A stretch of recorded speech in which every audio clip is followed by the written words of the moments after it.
Okay, we want to create stability into the shoulder joint. This exercise actually screws the top of the arm back into the joint properly.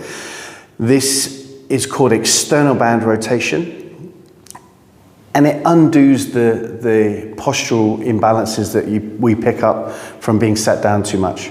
So we've got the tummy nice and tight, bottom squeezed as always, shoulders are pinned back, and as you can see, the elbow is tucked into the ribs.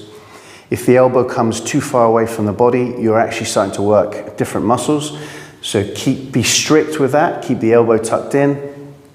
And we're looking to build up to 3 sets of 10 to 15 repetitions. Expect to feel some burning either in the shoulder joint or coming off the scapula.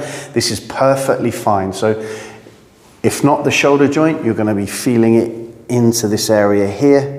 And that's perfectly fine, one or the other, but you will get some intense burning. It only lasts for a few seconds. Try and do a couple more repetitions once you feel that.